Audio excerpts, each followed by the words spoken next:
আল্লাহ রাসূল সাল্লাল্লাহু আলাইহি ওয়াসাল্লাম পরবর্তী অংশের মধ্যে বলেছেন, ফাইদা হাযারাতিস সালাতু ফালিওয়াদ্দিন লাকুম আহাদুকুম, যখন নামাজের সময় হয় তখন একজন আযান দিবে। আচ্ছা বলেন, মেয়েরা আযান দেয় নামাজের মসজিদে? আমাদের শেখ আব্দুর রাজ্জাক বিন ইউসুফ ভাইয়ের বউ কোনোদিন আযান দিয়েছে? মুজাফফর বিন মহসিন সাহেবের বউ আযান দিয়েছে? তো দেয় না কেন? বলে এই ক্ষেত্রে নারীরা ভিন্ন।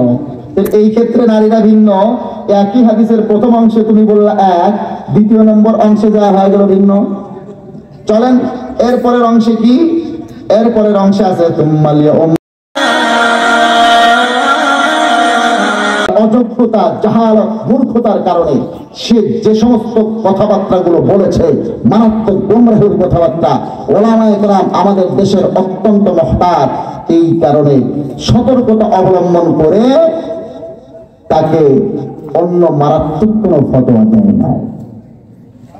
আমিও শব্দগুলো উচ্চারণ করছি না। এখন আপনি হযরত মাওলানা আরশাদ মাদানী সাহেব দামাত বরকাতুহুল আলিয়া আমিরুল হিন্দ, সরাসরি হযরত আমার ওস্তাদ মাওলানা তাকি উসমানী সাহেব শেখুল ইসলাম দামাত বরকাতুহুল আলিয়া আমার বিলওয়াসিতা ওস্তাদ, সরাসরি ওস্তাদ না, যেহেতু আমি ওনার কাছে পড়ি নাই কিছু, কিন্তু উনি আমিরুল, এখন বর্তমানে উনি আপনার শেখুল ইসলাম হিসেবে ওনাকে সবাই মানে। হযরত মাওলানা ইলিয়াস রহমান সাহেব পাকিস্তানের, উনি সরাসরি আমার ওস্তাদ। এই তিনজনের বক্তব্য দিয়ে আজকে বিভ্রান্তি ছড়ানো হচ্ছে।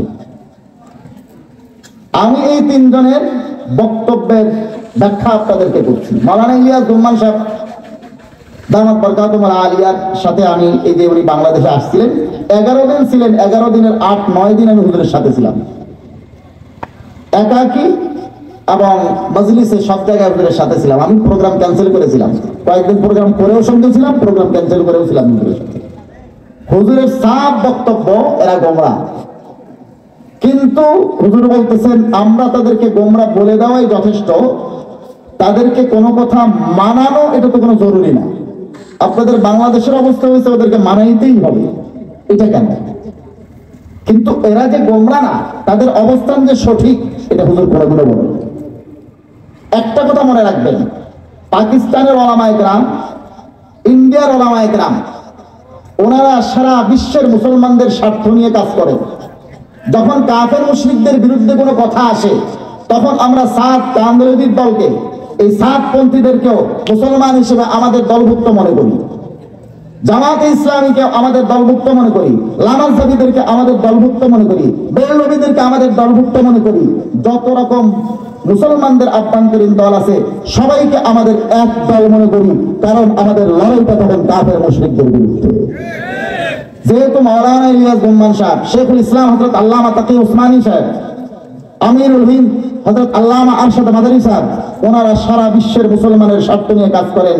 এজন্য বলছেন ওনারাও আমাদের, ওনারাও আমাদের, ওনারাও আমাদের। এর মানে এই নয় যে মাওলানা সাদ কান্দরী সাহেবের গুমরাহি কথাবার্তাগুলোর তারা সাপোর্ট করে। বিশ্ববিখ্যাত প্রতিষ্ঠান আল্লামা তাকি উসমানী সাহেব, আল্লামা আরশাদ মাদানী সাহেব, আল্লামা ইলিয়াস রহমান সাহেব, সবার মাদের ইলমি হলো দারুল দেওবন্দ থেকে স্পষ্ট ফতোয়া আছে যে ওনার এই সমস্ত কথাগুলো গোমরাহি কথা। কাজী এই ধরনের গোমরাহি কথা যে বলে, অন্ততপক্ষে এই ধরনের কোন লোক আমির হতে পারে না। মুসলমান ভাইরা আমার, আমি তাফসিরে ছিলাম সূরা আলে ইমরানের 164 নম্বর আয়াতে কারিমা। এই আয়াতের তাফসীর তো শেষ হয়নি, কিন্তু এখন বাজে হচ্ছে 11:53। আমার মনে হয় আর আলোচনা না করি, বাকি অন্য কোনো সময় যখন আসবো তখন আয়াতের বাকি তাফসীরগুলো ইনশাআল্লাহ করব। তবে একটা কথা আমি বলছিলাম, একটা ওয়াদা করছিলাম না, একটা অফারের কথা শোনাবো, ভুলে গেছেন? এই অফারের কথাটা ইনশাআল্লাহ শোনাবো। এখানে প্রশ্ন আসছে কিছু, মসজিদে দান করা নাকি বিদআত, এই ব্যাপারে একজন আহলে হাদিসের ভাই ফতোয়া দিয়েছেন। উনি বলতে পারবেন আসলে মসজিদে দান করা বিদআত কেন। মসজিদে দান করার কথা, মসজিদের উদ্দেশ্যে দান করার কথা, এটা তো হাদিসেই আছে, স্পষ্ট হাদিসে আছে, বুখারী শরীফের হাদিসে আছে, বিভিন্ন কিতাবের হাদিসে আছে। মান বানা লিল্লাহি মসজিদান বানাল্লাহু লাহু বাইতান ফিল জান্নাহ। যে ব্যক্তি মসজিদ নির্মাণ করে আল্লাহর সন্তুষ্টির জন্য, আল্লাহ তাআলা তার জন্য বিশেষ ঘর নির্মাণ করবেন জান্নাতে। হাদিসে আছে ওয়ালাউ কা মাফহাসি তায়রিন, একটা পাখির বাসার সমান মসজিদ যদি কেউ নির্মাণ করে তার জন্য বিশেষ ঘর আল্লাহ তাআলা জান্নাতে নির্মাণ করবেন। আচ্ছা, পাখির বাসার সমান কি মসজিদ নির্মাণ করা যায়? পাখির বাসার সমান কোনো মসজিদ হয় না। হ্যাঁ, পাখির বাসার সমান মসজিদ হয় না, তারপরেও হাদিসে এজন্য বলা হয়েছে যে অনেকে টাকা দান করে কিন্তু একজনে একা মসজিদ করে দিতে পারে না, এই পরিমাণ টাকা দেয় যেটা দিয়ে হয়তো একটা পাখির বাসার সমান কিছু কেনা যাবে, একটা ইট কেনা যাবে, কিছু বালু কেনা যাবে। তো একটা পাখির বাসা তৈরি করা যায়, এই পরিমাণও যদি কেউ দান করে তার জন্য আল্লাহ তাআলা বিশেষ ঘর নির্মাণ করবে। মুসলমান ভাইরা আমার, এই মসজিদে নববী যখন নির্মাণ হয়, এক একজন ইট দিয়েছে, কেউ এটা দিয়েছে, কেউ ওইটা দিয়েছে, সবাই মিলে সম্মিলিত ভাবে মসজিদে নববী নির্মাণ করেছেন। তো আমাদের এই ভাইরা এই ধরনের আজগুবি ফতোয়া কোথা থেকে দেন আল্লাহ পাক রব্বুল আলামিন ভালো জানেন। ইন্নামা ইয়ামুরু মাসাজিদাল্লাহি মান আমানা বিল্লাহ। মসজিদের তামির, মসজিদকে আবাদ রাখার কয় অর্থ? মসজিদকে আবাদ রাখার এক অর্থ হলো মসজিদে নামাজ পড়া, মসজিদ আবাদ রাখার এক অর্থ হলো মসজিদে দান করা। মসজিদের নামাজি যারা তারাও মসজিদ আবাদ করে, মসজিদে যারা দান করে তারাও মসজিদ আবাদ করে। আপনি ফতোয়ার কি বলে তাফসীরের কিতাব, হাদিসের কিতাবগুলো আপনি একটু দেখেন, কিতাবুত তাফসীর থেকে হাদিসের মধ্যেও কিতাবুত তাফসীর আছে, অন্যান্য তাফসীরের কিতাব আছে, একটু খুলে দেখেন। এই ধরনের অজ্ঞতাপূর্ণ, জাহালতপূর্ণ ফতোয়া দেওয়া উচিত না। মহিলা এবং পুরুষের নামাজ নাকি একই। আমাদের এই ভাইয়েরা এই যে একটা বিভ্রান্তি ছড়ায় নারী পুরুষের নামাজের ব্যাপারে, আমি দেখি বুখারী শরীফের মধ্যে 15 নম্বর 2, বুখারী শরীফ 15 নম্বর 2 পৃষ্ঠা নম্বর 888, এখানে একটা হাদিস শরীফ আছে। সেদিন আমেরিকার থেকে এক ভাই ফোন করছে, কতজন নারী পুরুষের নামাজ বলে একই।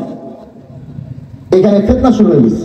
আমি বললাম আমেরিকাতেও বলছে জি হুজুর, এখানেও শুরু হয়ে গেছে ফিতনা। এক ভাই আসছে, উনি ফতোয়া দিয়েছেন যে নারী পুরুষের নামাজ ভিন্ন। আমি বলি ভাই, নারী পুরুষের নামাজ আপনি নারী পুরুষের নামাজ এক বলতেছেন ওনারা। আমি বলি নারী পুরুষকে আল্লাহ পাক রব্বুল আলামিন কি একরকম বানাইছেন?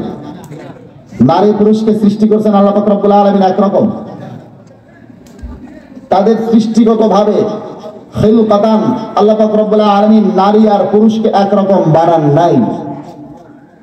হজের মাসাইল যেগুলো আছে নারীর জন্য একরকম, পুরুষের জন্য আর এক রকম, আছে না নাই? হজের মাসলা নারী পুরুষের এক না ভিন্ন? যেরকম ভিন্ন। নারী পুরুষের মাসলা নামাজের ক্ষেত্রেও ভিন্ন। আমাদের এই বন্ধুরা বুখারী শরীফের 2 নম্বর খণ্ডের 888 নম্বর পৃষ্ঠার একটা হাদিস শরীফ দেখে দলিল দেন। আমি সেই হাদিস শরীফটা আপনাদেরকে একটু করে শোনাই।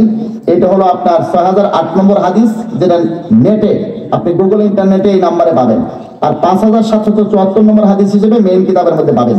এই গুগলের নাম্বার আমি এমনি বলতেছি, ঠেকায় পড়ে দায়ে পড়ে বলতেছি, কারণ আমি নওগাঁ এক জায়গায় বয়ান করতেছিলাম। এক লোক, আমি তো এরকম কিতাব থেকেই বলি হাদিস, এক লোক শুধু মাথা ঝুঁকায়। আমি বললাম ভাই মাথা ঝুঁকান ঘটনা কি? কয় হুজুর হাদিস মেলে না। আমি বললাম এখানে আসেন দেখেন, আমি তো কিতাব থেকেই বলতেছি, আসে না। তো আপনাদের এখানে হয়েছিল না কাতার সুদা করার ব্যাপারে এক লোক ঝামেলা করছিল না 7 বছর আগে? তো ওই লোক আসে না। তো এক ছেলেবেলা, তো যুবক ছেলেবেলা অনেক দশবাতি কাঁধে তুলে নিয়ে চলে আসছে স্টেজে। আমি বললাম ভাই দেখেন এখানে এই যে হাদিস আছে। কয় হুজুর আমি আরবি পড়তে পারি না। তাহলে আরবি পড়তে পারেন না, আপনি হাদিস মিলান কেন? আমি একটা অ্যাপস ডাউনলোড দিয়েছি, এই অ্যাপস এর মধ্যে সার্চ দিই, আপনি যখন বলেন সার্চ দিই বলে না। আমি বলি ভাই এরকম তো অনেক অ্যাপস নামছে 10-20 MB, যে অ্যাপস গুলোতে আপনার রোগের নাম লিখলে ওষুধের নাম আসে, আছে না নাই? তাইলে রোগের নাম লিখলে যখন ঔষধের নাম আসে, তাইলে আপনি রোগের নাম লিখবেন, ঔষধের নাম আসবে। অপারেশনের সিস্টেম সার্চ দেবেন, আসবে। নিজের অপারেশন নিজে করবেন, নিজের বউয়ের অপারেশন নিজে করবেন, নিজের মায়ের অপারেশন নিজে করবেন। এই মেডিকেল কলেজগুলো বন্ধ করে দেন, ডাক্তারের চেম্বারগুলো বন্ধ করে দেন, হাসপাতালগুলো বন্ধ করে দেন। এগুলোর আর দরকার কি? ওনার দরকার আছে। তো দরকার যখন আছে, এই 12-14 বছর লাগে একটা মানুষ হাদিস পড়তে। এই যে ওলামায়ে কেরামকে জিজ্ঞাসা করে দেখেন, হাদিস কতদিনে তারা হাতে নিয়েছে? হাদিস পড়ার জন্য 12-14 বছর অন্যান্য কিতাব পড়তে হয়।